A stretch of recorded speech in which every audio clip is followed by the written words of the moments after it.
The Rings of Power might be the worst thing that happened to me since that time I tried to finish a bottle of bleach while on shift at the local daycare. The doctors told me that I would never fully recover and used the term self-lobotomization, claiming that I wouldn't be able to feel any human emotions ever again. However, I recently discovered that they were wrong, because watching The Rings of Power has made me feel things. Lots of things.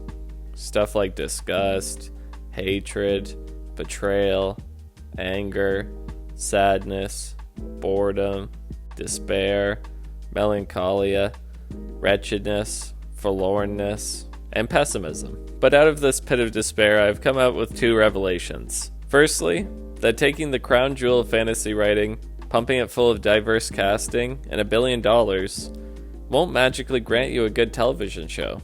Secondly, that I should have used a 12 gauge.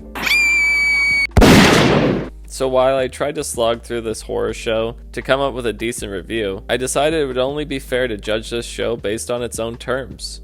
It clearly doesn't try to follow any of Tolkien's lore.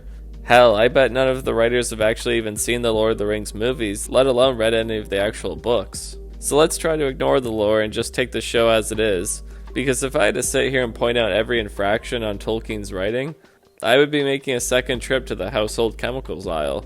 So let's throw canon to the side for a moment and talk about how this show collapses harder than Diddy's diddling empire. Number 1. The Three Elven Idiots. The show picks up right after the ending of Season 1. Elrond has the 3 elven rings and he's racing to deliver them to the High King Gil-Galad. However, Elrond is suspicious of the rings because he just found out that Halbrand isn't who he says he was. I've had many names.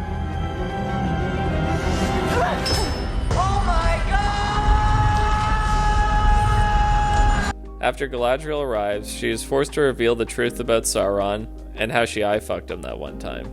Gil-Galad, however, still wants to use the rings to save the elves despite Sauron's influence on them. Elrond thinks this is all pretty retarded, so he decides to take the rings and jump off a cliff.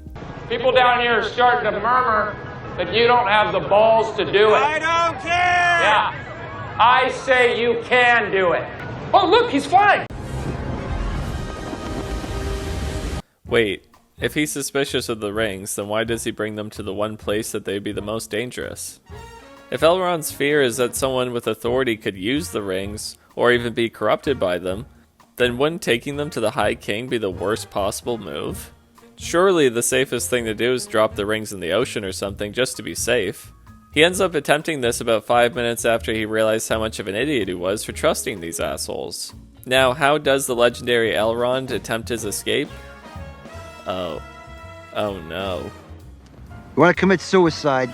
Pills are a lot easier. In case you haven't watched this season, and were afraid that you wouldn't get to see this beauty grace your screen again, no need to worry. This 500-foot drop doesn't kill him. I highly recommend bleach for this kind of attempt, but get the concentrated bottle, also it tastes better. Anyway, the irony of this whole scene is that they could have had this idea work if the cliff wasn't so fucking tall. Had they just made the drop a little shorter, it wouldn't have taken me completely out of the scene. You see, there is something called the suspension of disbelief. The audience can accept a crazy and unrealistic idea if it works within the context of the world, and that the world is consistent in this way. So you can have magic, demons, goblins, and so on, and the audience will enjoy it. However, if you have the characters jumping to a certain death only for them to end up completely unharmed in the next scene, it breaks the suspension.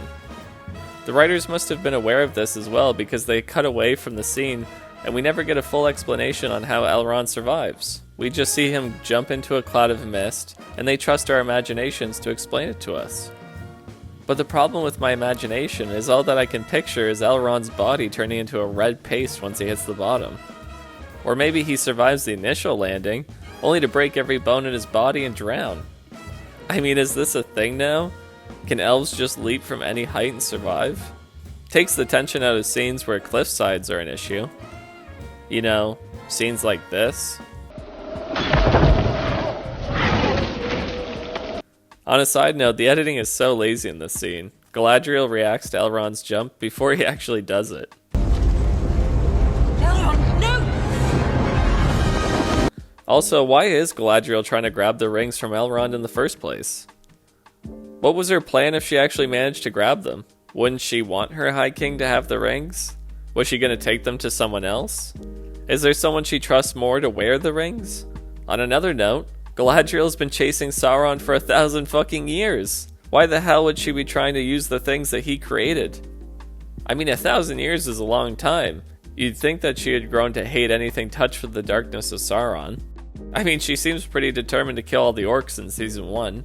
So it's pretty weird that Galadriel, of all people, want anything to do with the item he created. And if you're Gil-Galad, isn't this all damning evidence that Galadriel is either the least competent person in your court, or is in some way working with the bad guys? I mean, she chases Sauron for 1,000 years and ends up getting the hots for him the first time they meet.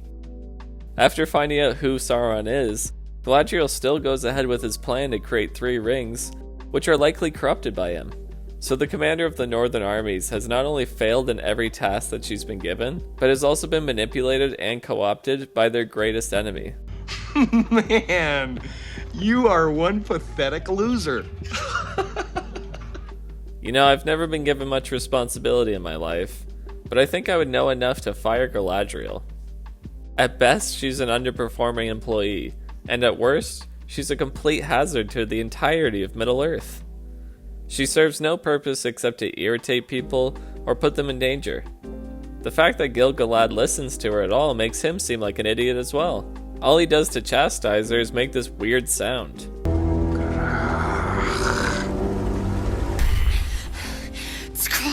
That's it? That's all you gotta say? Aren't you at least a little bit embarrassed you put your faith in this person? Galadriel should be checked into a mental hospital to be spoon-fed porridge for the rest of her life, not be given one of the most powerful magical items in all of existence. Another problem with this scene is that it's not very clear on who I'm supposed to be rooting for here. All the characters are either stupid or so selfish to the point where they are all equally unlikable. I don't really care who succeeds or who fails because they're all a bunch of assholes. I mean, I guess Elrond has the most logical point of view since, you know, he wants to destroy the rings that Sauron helped create. However, the scene is presented from Galadriel's perspective, so the audience naturally allies with her. We follow her as she enters the scene, and then we watch her as she has to justify her decisions to an authority figure. And you know, she's the main character.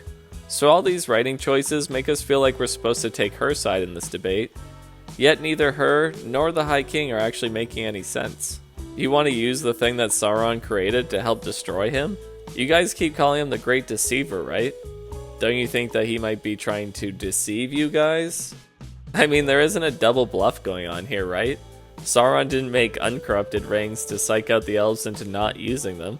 The only realistic conclusion anyone could actually make is that Sauron is trying to fuck the elves over by binding them to the rings. So why don't they just head back to Eregion and get Celebrimbor to make more rings, just without Sauron's influence? Send your whole army down there just to make sure you get them. Then once you have the rings, you can move on to dealing with Sauron himself. By securing Eregion, you also assure that Sauron can't make any more rings.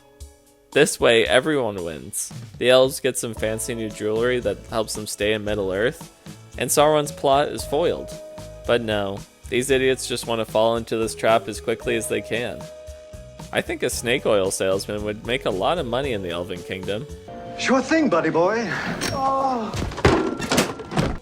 So after a disastrous first season that left the fanbase in a horrible rage, you'd think that the writers would do all they could to make a more compelling and engaging opening for their main character in Season 2. However, all they managed to do was make a frustrating and idiotic sequence that both defies the character's physical abilities, as well as any actual character development the show itself was trying to set up.